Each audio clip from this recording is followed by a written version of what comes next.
السلام علیکم۔ امید ہے کہ آپ سبھی لوگ خیر و عافیت سے ہوں گے۔ اللہ ہمیشہ آپ کو اسی طرح خوش رکھے۔ میرے محترم، میں آج آپ کو ایک امپورٹنٹ بات بتانے جا رہا ہوں۔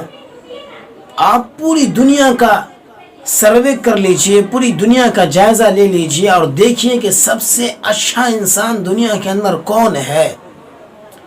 پتہ چلے گا کہ پوری دنیا کے اندر سب سے اچھا انسان دونوں جہاں کے سردار آقا مدنی صلی اللہ علیہ وسلم ہے۔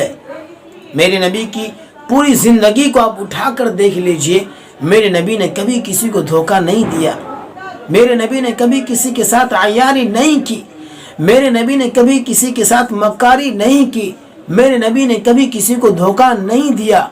میرا نبی ہمیشہ سچ بات بولتے رہے، میرا نبی ہمیشہ صداقت کی بات کرتے رہے، میرا نبی ہمیشہ امانت داری کی بات کرتے رہے، ہمیشہ مظلوم کی مدد کی، ہمیشہ اس بات کی فکر میں رہے کہ ہماری امت جنت میں کس طرح جانے والی بن جائے۔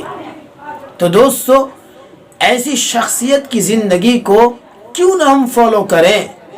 ہماری کامیابی تو اسی میں ہے، تو کیوں نہ ہم ایسی شخصیت کے نقش قدم پر چلے جس میں ہمارے لیے کامیابی ہے۔ میرے نبی نے اپنی امت کو 12 باتوں کی نصیحت کی، جن میں سے 3 باتیں امت کو ہلاکت میں ڈالنے والی ہے، جس کا تذکرہ میں آپ کے سامنے کر چکا ہوں، اور 3 نصیحت امت کو ہلاکت سے نجات دلانے والی ہے، جس میں سے میں پہلی نصیحت کا تذکرہ آپ کے سامنے کر چکا ہوں۔ اب دوسری نصیحت ہے، میرے نبی نے ارشاد فرمایا کہ خوشحالی کے ماحول میں، تنگ دستی کے ماحول میں تم اللہ کے راستے میں میانہ روی کے ساتھ خرچ کرو۔ القسط فی الفقر والغنا، کہ چاہے خوشحالی کا ماحول ہو، چاہے تنگ دستی کا ماحول ہو، اللہ کے راستے میں تم جو خرچ کرو گے وہ میانہ روی کے ساتھ خرچ کرو گے۔ بسا اوقات ایسا دیکھا جاتا ہے کہ خوشحالی کا ماحول ہے، انسان بے جا خرچ کر ڈالتے ہیں، اتنا خرچ کر جاتے ہیں، کسی غریب کی پوری حاجت پوری ہو سکتی ہے۔ تو اللہ کے رسول صلی اللہ علیہ وسلم نے ہمیں یہ تعلیم دی ہے کہ تم اللہ کے راستے میں میانہ روی کے ساتھ خرچ کرو۔